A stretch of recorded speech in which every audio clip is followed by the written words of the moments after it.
Good evening, everyone. Welcome to the first Monday genealogy series from Spartanburg County Public Libraries. My name is Charity Rouse. I'm the Director of Local History for the library system and your presenter tonight. We are glad to host this for people near and far.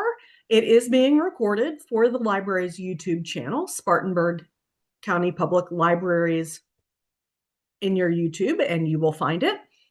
And it's also connected from the bottom of the library's website, spartanburglibraries.org, which you found to get registered for this event. We're glad you're here. Tonight, we're going to dive in and look at our US Federal Census, the ones that are accessible to us between 1790 and 1950, and then a little bit of additional information on the rest of them. So, okay. So a brief history of the population schedules. The census was first taken in 1790. It was authorized by Article 1, Section 2 of the Constitution of the United States. Why 1790? People want earlier censuses. Well, we weren't a confederated nation until the late 1780s, mid 1780s. And so there weren't any formal censuses. Some states, some colonies had censuses prior to 1790. But in 1790, to live into what our Constitution said we needed to do, we needed to know how much population was in various places. And that was how we get our House of Representatives. Senate, 2 representatives from each state or Commonwealth. And but the House of Representatives, well, we need to know how many representatives. So we took our census. They are taken every 10 years on the 0 years. The purpose is to apportion seats in the House of Representatives and distribute taxes. Now, direct taxation didn't happen until much later, but it's part of that act as well. Now, this includes the whole number of free persons, excluding Indians not taxed, and 3/5 of all other persons, read enslaved persons, prior to emancipation in 1865. Now, our Native American brothers and sisters still did not get full rights until well into the 20th century. So if they were living off of the reservations, then they got counted in the census. If they were living on reservations, they were not counted because they did not pay federal tax, at least at the original time. Between 1790 and 1820, the census was taken in August, but the work was completed over the course of between 9 and 18 months because these US marshals were having to go house to house among their other duties. So it took a minute. If there is a date given for your enumeration district that you're looking at or on the page, I haven't seen any on the pages, individual pages, but I have seen some at the beginnings of sections. So do scroll back and forth. From 1830 to 1900, the censuses were taken in June, and they were completed over the course of between 1 and 18 months. So again, check the date if recorded. 1910 and then 1930 to current were taken as of April 1st, with 1 month allotted for the gathering of the data, which was typically followed. There's often some mop up in the following months. 1920, well, they attempted to enumerate in January because, farms weren't in harvest or planting season. Snowstorms in a large part of the country interfered with the collection of the census. So that's why they moved it back to April 1st. So, census responses are private for 72 years from the official date of the census. So 1960 will be released on April 1st, 2032. So 72-year rule, there are articles and things written on it. It was a compromise once people started having to verify their births for the for Social Security in the 1930s, among other things. But it was never intended to be a publicly available document. So we are beneficiaries of previous generations of genealogists and statisticians who made the petitions for it to become public. But they wanted to make sure that it was not a lot of personally identifiable information given out too early in time. Between 1790 and 1840, the information was collected by the US Marshals, and enumerators were hired and sworn to secrecy from 1850 to current. And we'll talk about why that division of the time is important. So, to access these records, you're going to look in a couple places. They are released 72 years after they were taken. So 1950 was released on April 1st of 2022. Not all censuses ask the same questions. So make sure you're tracking the same people through the census.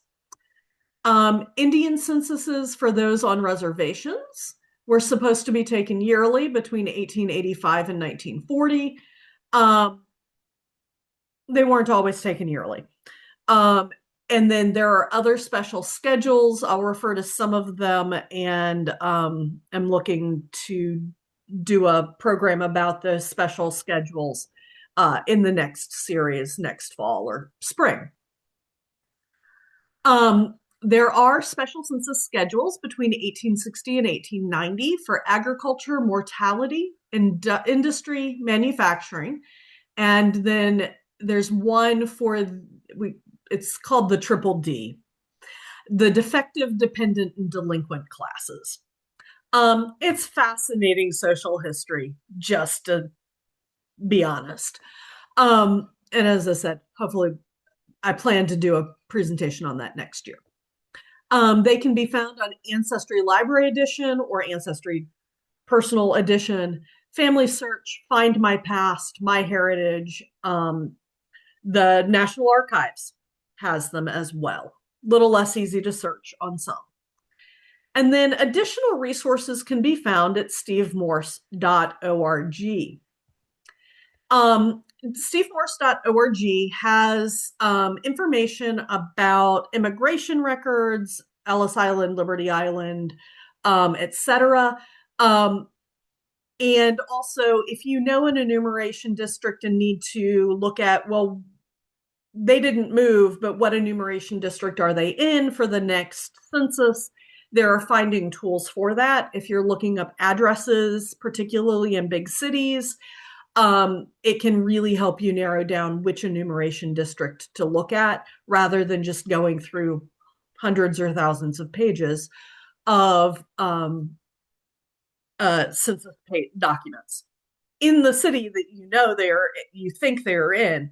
But, the higher the population, the more pages you have to go through.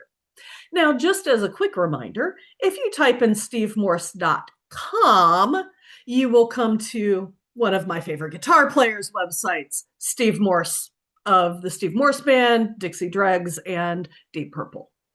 So if you get to that Steve Morse, remember you've got to go back to .org for the Steve Morse who does genealogy. Okay. One of the really fun things is that the census does periodic testing of new questions, of new processes, and that kind of thing. 2 locations have been chosen for 2026 to test for the 2030 census. And Spartanburg County, part of it, about 154,000 households, in Spartanburg County have been selected. The other location is Huntsville, Alabama. One of the things they are going to be trialing is having postal US Postal Service carriers doing census collection in addition to hired enumerators. So, what that looks like in Spartanburg County is going to be that starting May 1st, you can begin to respond to the test online if you are in one of the households in this map area of Spartanburg County. I get to fill this in. And census takers, including postal workers, will visit between June 1st and August 31st if you have not filled it in. And don't respond in that earlier. And the test will conclude August 31st. This is part of a new collaboration designed to help plan for the 2030 census.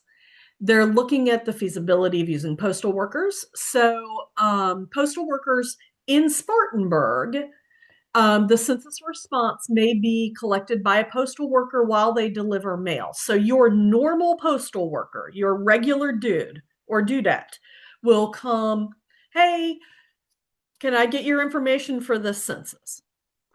And it depends on which part of the section. There may be postal workers or non-postal workers collecting that information.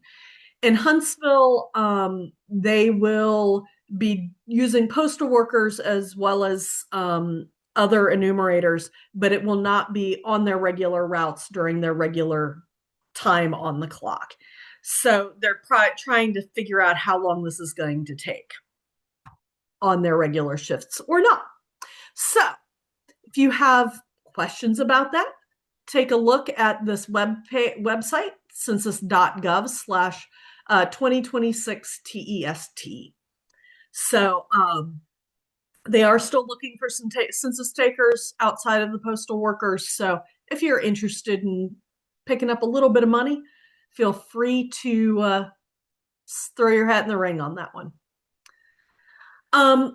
And they do these tests, they do different forms various times within the process.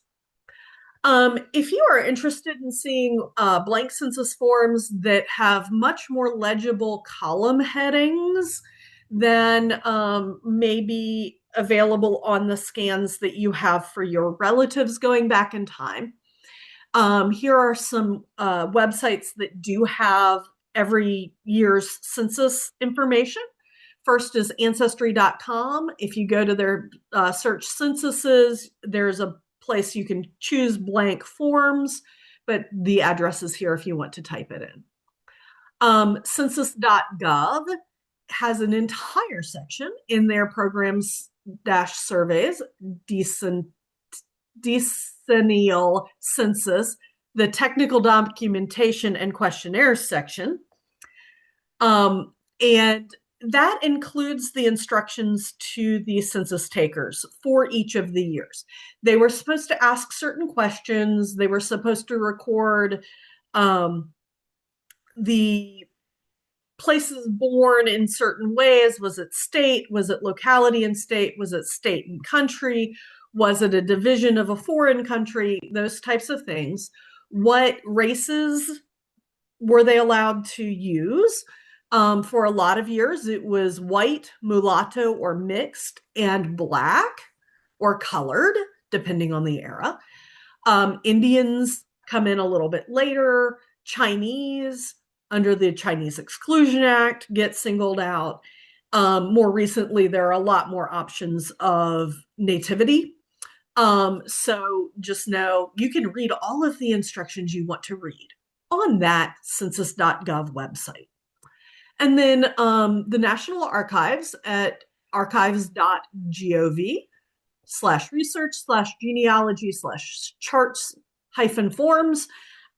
They also have all of the questions available. Sometimes you can't read the headings on the columns. Sometimes they aren't copied in the era of handwritten census taking, fully handwritten, not on printed forms. So there are resources for you. These are also in the handout. If you are watching on the video and don't have the handout, please feel free to contact the Kennedy Room of Local and South Carolina History through the Contact Us button on our website, or our email is KROOM at infodepot.org, infodepot.org. That will also be on the final slide of the presentation. So, what questions were they asking over time? Well, it began with not a lot, because they were just concerned with the people over 16, particularly free males, numbers of women, and numbers of enslaved, as well as numbers of free people of color. Between 1790 and 1840, you're going to see tick marks. I'll show you an example in just a moment. It will only name the head of household. In 1820, they do ask if the head of household had been naturalized. 1830 and 40 do ask for the number of aliens, and no, they don't mean little purple Martians. They mean people who are not naturalized or freeborn citizens. They do ask ages, genders, and status of all other household members, whether they be white, free people of color, or enslaved, recorded by tick marks in age and classification ranges. 1820 to 1840 asks some occupational questions relating to agriculture, commerce, manufacturing, and trade. And these were recorded in order of household, but an alphabetized list was posted in a public place to check for accuracy. So, and there was no expectation of privacy at all. I mean, only the head of household is listed, so why would that be private? So, 1790, I've got examples of all three types of recording that you might see. This is for my ancestor, William Allen of Georgetown District. This is in order of households visited, and he is somewhere on this page. I think about halfway down. And you see, it's not a lot of information. This is a copy of the alphabetized by last name, although not completely alphabetized. It's all of the A last names are together, all of the B last names are together, not necessarily alphabetized within that. But you may find that they've put all of the Allens together, all of the Buffets together, Basses, whatever. But this is a copy. Remember, every time something is hand copied, there is an error, an opportunity for a clerical error to pop in. And then we also have this typed version in the Kennedy Room for South Carolina. And so this also lists Georgetown District, Prince George's Parish, and William Allen is here. And it lists free white males, name of head of household, free white males of 16 years and upward, including heads of families. Second column, free white males under 16 years. Third column, free white females, including heads of families. And then all other free persons, and then all enslaved. So, 1790, we are literally just getting basic demographics so that we can get our House of Representatives fully apportioned. By 1830, we've expanded the categories of what they're asking. 1830 and 1840 are substantially the same. Again, this is the A's in the alphabetized one that would have been posted somewhere at the town hall, at the post office, maybe at the major church in town, somewhere where people could publicly view the information that the U.S. Marshal had written down about their household. Again, it's a lot more segments of ages of males, females. Make sure that you go to the second page. On the back of the page, you have the enslaved broken into more sections of males and females, and the free people or free colored persons. There are also some questions that don't seem to have been answered by the census taker that uh, are in the following categories. So they are asking, and maybe nobody was in these categories, but they were asking for things like, is someone deaf and dumb? Is someone blind? Dumb meaning they can't speak. Is someone blind? Are they foreigners not naturalized, i.e. aliens? And then the second part is slaves and colored persons, same categories of deaf, dumb, and blind. So they're starting to figure out who might be dependent on public welfare and that kind of thing. So in 1850 and 1660, we have a different format. It includes names of all household members.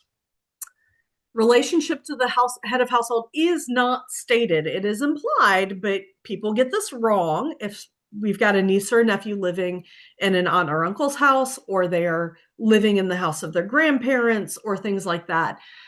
So be careful about implying the relationships. Place of birth is asked for each person, along with age, gender, and race, with the choices being black, white, or mulatto. If they were married in the past year. So it doesn't give a marriage date, but if the couple was married within the last year, you may know, oh, look, all of these children can't have been born in the last year. Maybe it's a second marriage. Exact occupations for the males over 15, not females, just the males, unless you get an overzealous census taker. And then the enslaved are recorded only by gender, age, and color under the name of the owner, occasionally the overseer, on a separate slave schedule. So 1850 and 1660 are the first ones that name everybody in the household. These are not posted in the public area. That era is gone. There is some expectation of privacy from 1850 on until the 72-year rule is enacted in the early 20th century. So this is 1850 for William Allen's grandson Thompson. And I'm going to blow up his line a little bit there. And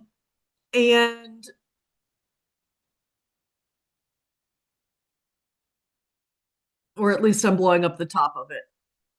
They're on the bottom. Because I wanted the section headings a little bit bigger. So you can see he's a farmer.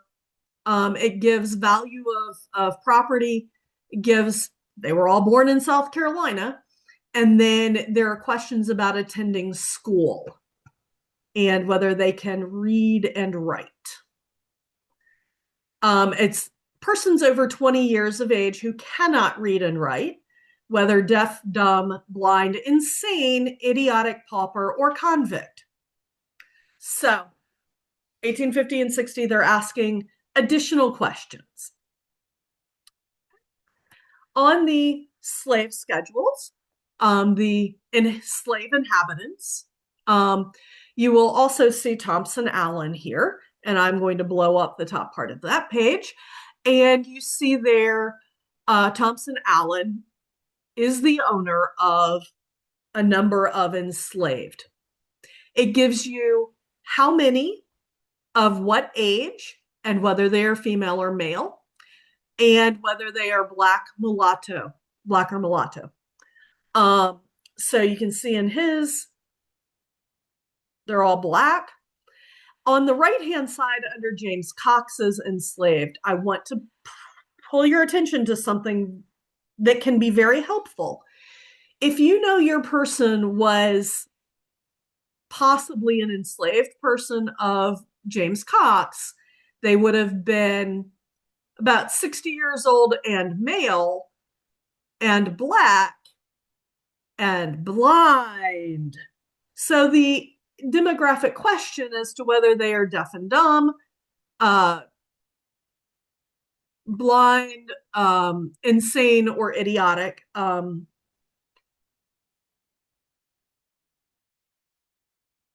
those would be written in on the enslaved schedule so that you could maybe figure out who was who in that household. So, just something to keep an eye out. They also did ask how many fugitives from the state. So, if there were runaways, that would have been recorded in, I believe it's either six or seven. Um, and then the 1860 does add number of slave houses to this schedule. 1870, we're going to talk about it by itself because again, it's slightly different. Because we are post emancipation. So 1865, enslaved are emancipated, find out about it over the course of some time. And then 1870 is the first census where everyone is listed on the same thing in the same categories. So no looking at the back of the page, it's all the same. So it lists all names of all household members. Relationship to the head of household is still not stated, so still that is implied. Place of birth is asked for each person, along with age, gender, and race. The categories have expanded. White, black, mulatto, Chinese, or Indian, meaning Native American, not subcontinent of India. If they are married within the past year, and if their parents were foreign born. So you're starting to get an idea of when the family might have moved to the United States. And this time, the occupation is asked of each male or female, and it includes child labor. So, again, we're starting into a lot of industrial production revving up in many parts of the country. And so children are becoming valuable workers, not just on farms. So this is Thompson's son, Joseph. And no, okay. I just did the top part of this page, so I didn't blow it up. But you see Joseph is a farm laborer. You see Marion, his wife, is also listed as a farm laborer. That's what the little ditto marks mean, the quote marks. Edwin, the oldest son, is at home. He is age 4, so he's not yet old enough to go to school. And then they do have a hired hand who's living in the household, or 2 hired hands who are living in the household at the bottom there as farm laborers. And you see place of birth of the person, South Carolina, and then they have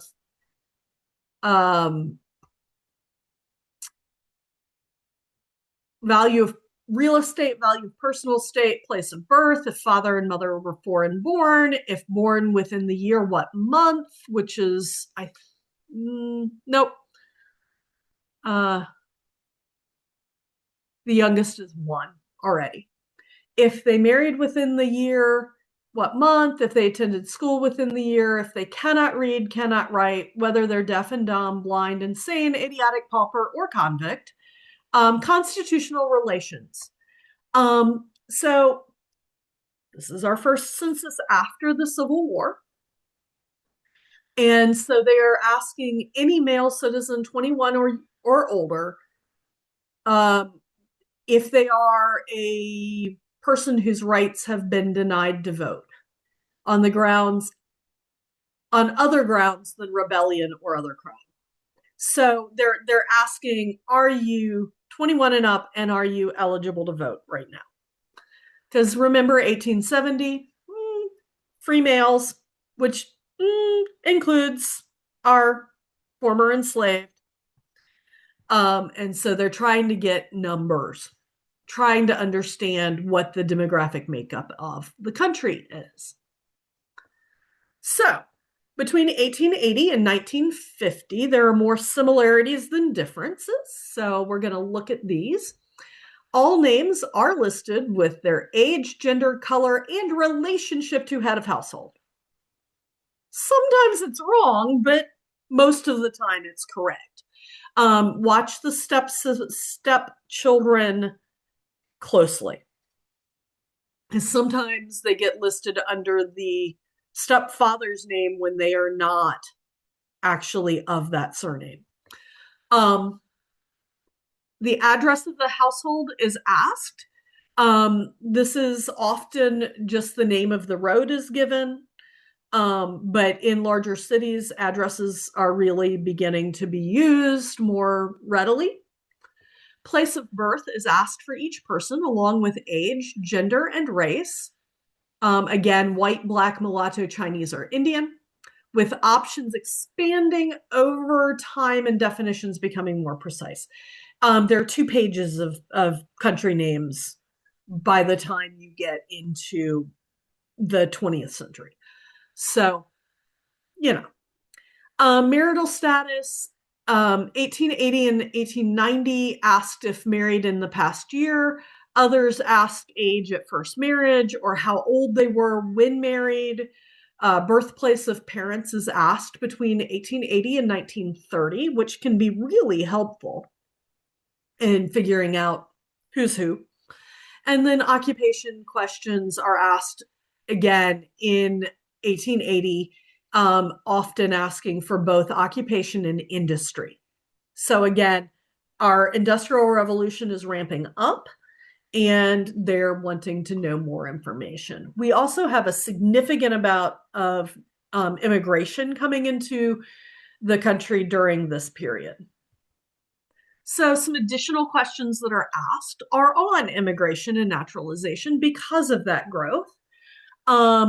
1900 to 1930 asks for the year of immigration.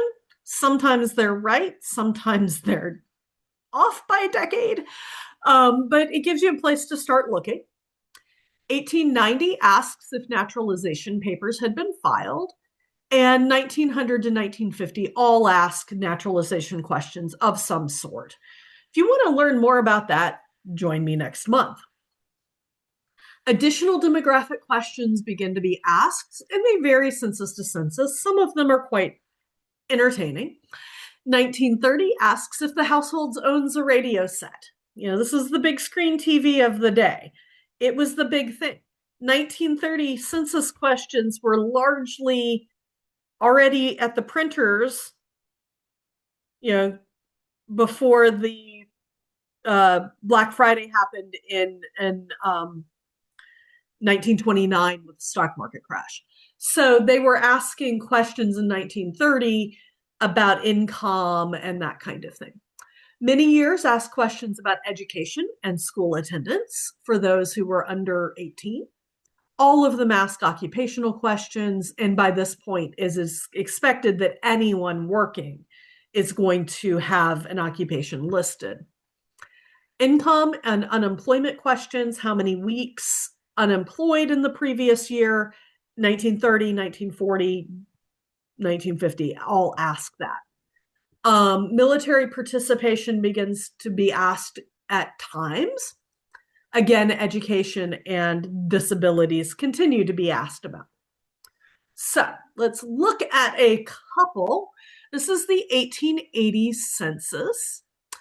And I'm going to blow up this top part.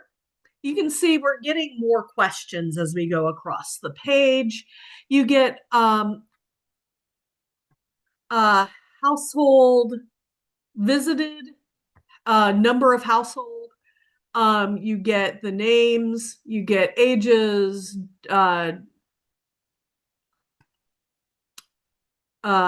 female or male, white, colored, etc.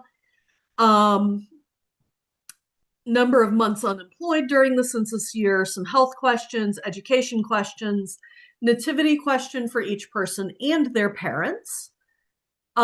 So Joseph Allen is on the farm out in what's now Dillon County, was then Marion County. Um, no street name or number, 17th household visited, 17th family visited.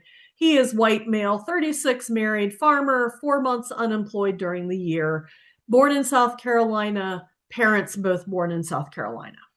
So putting the households together is starting to happen in a very real way. His wife and children are listed as wife, son, daughter, as appropriate on the census. Here at the bottom of the page is where they are. Carrie, my great grandmother, there is one. So they did ask if they were less than 1 year old to do however many months over 12. And this continues through the various ones. 1890 census. Well, it's mostly burned. There's some alternatives. Going to briefly look at a few of these. 1921, a fire in the basement of the U.S. Department of Commerce building in Washington, D.C. damaged or destroyed the majority of records from the 1890 census. This was a unique format, so I will show you one of the surviving census fragments. There were 1,300 maybe out of like 75,000, or more than that, 75,000. And then my next bullet point. But anyway, page per household. There were special schedules for about 75,000 Union Army veterans and their widows. These survive. Some former Confederates were listed and crossed out, so do check these, particularly if your person from the South had moved north in the intervening years. But these were done nationwide because there were also those people from the North who moved south and needed to be recorded. There are substitutes, such as state censuses, often taken on the 5 years, not for South Carolina, not for Virginia. But as you move further west, and some New England and northern Atlantic states did do state censuses. So check for your state that you're researching in. Just know we have fragments of, I think 1869, South Carolina did, but none of Spartanburg County exists. We have some of Union County. The 1890 veteran schedule, other things such as city directories are available during this time frame that may be able to help you place where your people are living. 1890 census. As you can see, there are 4 individuals in this household. This is from Cleveland County, North Carolina, parts of Cleveland, parts of, I think, Gaston County, and one other North Carolina county. But it's random households. It's not even a whole county survived the fire. Just depended on where the box was in relation to the flames. But you see each person has a column. So person 1, 2, 3, 4, 5. On the back, 6, 7, 8, 9, 10. And you get all of the same information you were getting in 1880. It was just done in a different manner. On the back page, you do also get a question about whether the farm is owned by the head of household or a member of the family. And this head of household, if I am reading it correctly, says hired hand. So I'm not sure why it says free of a mortgage on the next line, because that's only supposed to be answered if the head of household or a family member owns this. So if you can read that better than me, let me know. But as I said on the 1830 and 1840, remember to turn the page over and make sure there isn't additional information on the back of the page. This is the 1890 veteran schedule. This is a random household or random enumeration district in Nebraska. I think it had an Allen on it somewhere on the page. But you will notice they're asking about what their rank was, year served, date of enlistment, date of discharge, um, post office address, um, and any disabilities pertaining to their time in service, particularly. So you can find out some good information. As I said, sometimes former Confederates had been enumerated with the Union folks, and then when it was reviewed, they were crossed out, but most of them are still legible. So always worth a try. One of the other special censuses that was done between 1885 and 1940 were the Indian censuses. And these were for those who were on the reservations. So if you were an Indian living off of the reservation, you were taxed potentially, and you would be on the regular census. But if you lived on the reservation, you were not on the regular census until I think sometime it's in the 20th century, and I forgot to look that up. So this is the Eastern Band of Cherokee in North Carolina in 1895. It was taken on June 30th by Joseph Hart, who was the United States Indian agent. So these are through the Bureau of Indian Affairs, and then passed on to the census area. So you have space for the Indian name and the English name, the sex, the relationship, and the age. So Laura Lee has a stepson, Alonzo, etc. If you look at the second family, Bear Devil is the English name, and I'm not even going to attempt to pronounce the Cherokee name, but it is there. So if you know you have between 1885 and 1940 someone who was resident on a reservation, then you need to check these Indian censuses. They are on Ancestry, the ones that survive, not all of them survive, but they're on Ancestry. And if you go to US Census Collections, you can select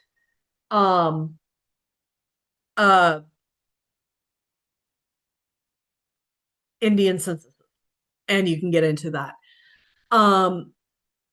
Names are not always what you think they are going to be, because they may be a something band of something, and sometimes these have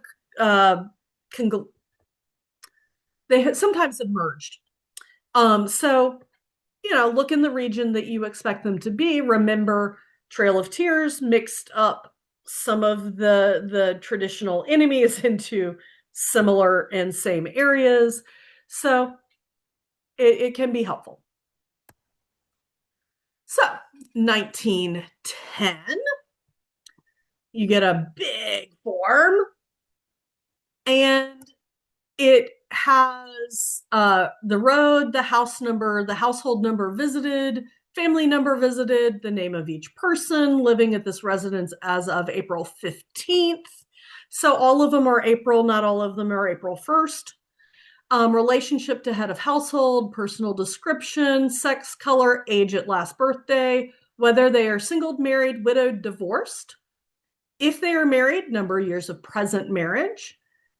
If she is the mother of how many children, how many are still living. You see a lot of childhood and infant mortality. The birthplace of a person, mother and father, citizenship with the year of immigration to the US, and naturalization status. Occupation, trade or profession, general category of industry. Whether they are an employee, employer, or working on their own account, i.e. self-employed. If the employee, whether out of work on April 15th, the number of weeks out of work during 1909. And then under education, can they read? Can they write? Have they attended school since September 1909? Ownership of home, whether it's owned or rented, owned free or mortgage, whether it's a farm or a house, number of farm schedule. So between 1860 and 1900, 1910, there are some special schedules. Farm schedules do continue. And it's often at the far right column of the census. And it will give you a number, and you look up the farm schedule for that enumeration district and that number farm schedule to see what types of things that farm was growing, what animals they had, whether they had forest, whether they had fields, all of that kind of thing. Not all of the farm schedules have survived, and they do not give what most would consider genealogically significant information, in that they don't have ages or relationships or that kind of thing. But it does help you understand the nature of the farm that your ancestors were on. As I said, some of them are findable, some of them are not. I think Ancestry has all of them that are available. Whether they are a survivor of the Union or Confederate Army or Navy, and whether they are blind, whether deaf and dumb. So we've reduced our categories of disability a couple. So, but again, you can get a pretty good idea of who this person is. Well, by 1950, we're starting to get similar questions, but fewer questions. Except for starting in 1940, we have extra supplemental questions that get asked. So you get basics of who's in the household number, address, street. They're on Seaview Avenue in Norfolk by this time. This is my great-grandmother and her son Jasper. For all persons, they answer questions about race, sex, age at last birthday, marital status, where born. You will notice they're no longer asking where their parents were born. If foreign born, are they naturalized? And persons 14 and older, what was this person doing most of last week? Were they working, keeping house, or something else? Did they work at all last week? If no, were they looking for work? If no, do they have a job or business? How many hours did he work last week? What is the occupation, trade, or profession? General category of industry, class of worker. Check the entire page for notes from the census taker. Great Uncle Jasper was lucky number 3. He got supplemental questions. And they're on the bottom of the page. You will also see in the top of this section, there are notes from the census taker about, oops, some things some households were presumed and they don't exist. So it's always a good thing to check. But he was asked if he was living in the same house a year ago. Yes. If no, was he living on a farm a year ago? Again, people were moving from farm to city for industrial work. Was he living in the same county a year ago? If not, what county and state? What country were his mother and father born in? What was the highest grade of school he attended? Did he finish this grade? Has he attended school at any time since February 1st? For persons 14 plus, if yes, in item 17, how many weeks looking for work? And more about looking for work, income, wages. He was a mechanic in a garage, auto mechanic. And whether the income derived was from veterans allowances, from interest, from wages, and did he ever serve in the armed forces during World War II, World War I, any other time, including present service? If you were lucky, line 34 on the page, you got even more questions, including, have you been married more than once? How many years? Current status? A female, how many children has she born? Now, not everybody's lucky enough to have their person land on the supplemental questions.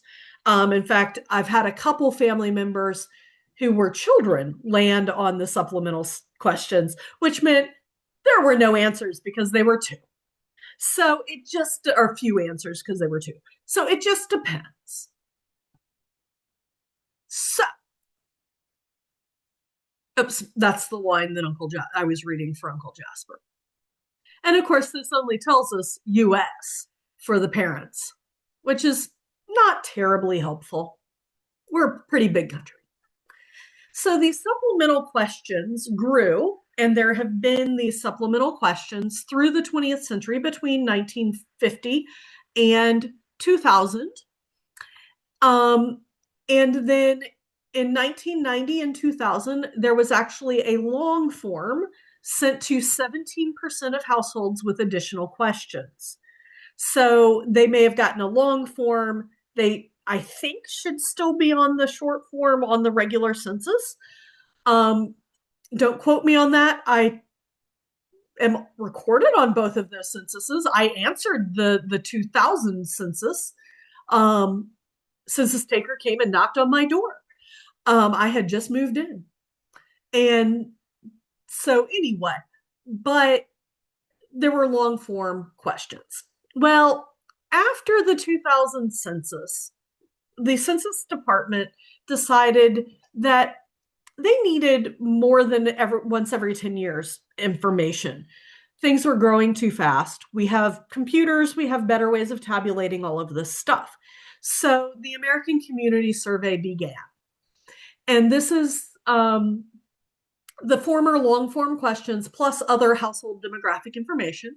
And it is sent to a statistically significant number of households each month. According to census.gov, 1 in 38 households receives the survey each year. It includes more than 40 topics, including education, employment, income, housing, and transportation. Do you own a car? Do you use the subway? Do you use a bus? Those types of questions. I got this one once when I was in Kansas, and I'm like, I don't even know how to figure that out on some of the questions on income and stuff, because I was piecemealing income at the time. So it just depends. But if you get something from the census.gov, US Census Department, please go ahead and fill it in because it is an official document. They're not necessarily going to chase you down if you didn't fill it in. But if you do not fill in a federal census or the American Community Survey, you are hurting the community where you live, because all of our apportionments, all of the funding from the federal government that we pay in taxes that comes back to our locality and to our state is based on these census numbers. So if we do not have accurate census numbers, we are not getting all of the tax money back that we should be. If you are interested in learning more about the American Community Survey, that is at www.census.gov/programs-surveys/ACS/ or backslash, whichever slash that is. Because that is how we get a lot of unemployment information and other income information between the decennial censuses. Now, the every 10-year census, one of its biggest things is still the reapportionment of house seats, where population has grown, where population has shrunk, and who gets those seats. Okay. And just a note, I'm planning on doing a supplemental schedules, special schedules program as part of my next series because it's really interesting, the manufacturing schedules and things like that. The Triple D schedule is interesting in its own right. And so, stay tuned. Visit us next year. I'm not sure when it'll happen. So, are there questions? Do I need to go back to somebody or something? So, Charity, we got one question okay. that's going back. Someone asked that they are trying to trace their ancestors from chattel enslavement. Which year of the census would show this? So, the 1870 census is the first census that names everyone by name. We know that former enslaved do not always take the name of their most recent enslaver. Sometimes it can be the name of the family of the plantation where they were born. So you're going to have to be a little creative, but find whoever it is in the 1870 census and start working your way back. You're going to hope that there are plantation records available, and there are some resources for some of them. Not all of them have survived. A lot of them are still in private family hands or in an attic somewhere. But there are ways to look at it. There is a program I did about 4 years ago, I think, on plantation records that you may want to take a look at on the YouTube channel.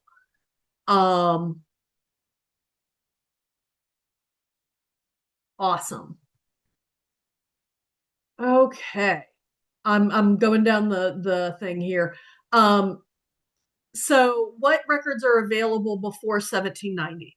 Some states did censuses. I have relatives on the Virginia 1624 census when it was being changed from a for-profit enterprise from the Virginia Company to being a colony of England.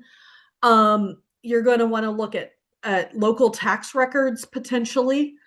You're going to want to look at county records and parish records for people who might be overseers of the poor or working on roads or serving as some county entity, constable or a warden or a judge or those types of things. So it's not going to be census records. It's going to be other types of records. You may find militia enrollments and lists of who didn't show up for their militia duty if they're male. So you're going to look for things like that. There may be some early school records, but not a lot of them before 1790. Um, Jury duty has been a thing from the entire time we've been in the New World. So look for that. Primarily for the males, of course. Women couldn't do that in that time. Women could serve on jury duty once they could vote, and in some localities for some types of things. They could be witnesses. So check witnesses on land deeds, on wills, on that kind of thing. So you're looking for probate and property records by and large as well. So, yes, okay. Thank you, Wanda. The 1890 census fragment for Cleveland County is for Township 2, generally called Shelbytown. I just went for it's close. South Carolina didn't get it out. The fragments for Gaston County is the South Point area adjacent to York County, and for the River Bend area near the Catawba River. Thank you, Wanda. I appreciate that. Are there other questions or comments? Things you wish I would have covered that I didn't, or ones censuses that you've thought have been fascinating? Um, I'm not seeing anybody typing yet. Oh, thank you, Wanda. She said she's from Shelby and lives in Gaston County. So that's her that's her territory. I've driven through both, but I haven't spent a lot of time in either. So thank you so much. Okay, how does the census account for the undercounting of Black Americans? Um, Thank you, Tanya. There is an undercounting of all of our minority communities. Saw it when I lived in Kansas, that the Hispanic community that had been in Kansas, in Topeka, since the railroads were coming through there in the 1860s, 70s, 80s, and 90s. Um, they were vastly undercounted, as well as the Black community. Um, they try their best. They try their best to get census takers who are of the community. This is, I think, one of the reasons why they are trying this expansion of uh, postal workers, because your mailman, your mail carrier is usually a trusted person in the neighborhood. So they're trying to make sure they have trusted people who speak the languages that the people who live in that community might speak, so that they will be more likely to have answers to the questions and accurate answers. Yeah, definitely. Going back in time, the suspicion of the census taker due to potential misuse of the information and likelihood of lynchings is I mean, there have been realities. There have been only a couple of times where the privacy of the census records have been breached. Unfortunately, one of those times was during World War II to intern the Japanese communities into internment camps. And so, while I wouldn't say never, because there have been some releases that were not within the law, they were okayed by special orders, um, less than that 72 years, that have been harmful to people. Overall, the census department really does take confidentiality seriously. If you are a census taker and you gossip about your census stuff, you're and it gets back to anybody, oh my goodness, you are going to be fined, you could be jailed. So they are very, very particular about that. So, but if that's all of the questions, thank you so much for coming. Hope to see you next month. Check out the previous couple years worth of programs. And we'll see you next month. We can turn off the recording, Jimmy.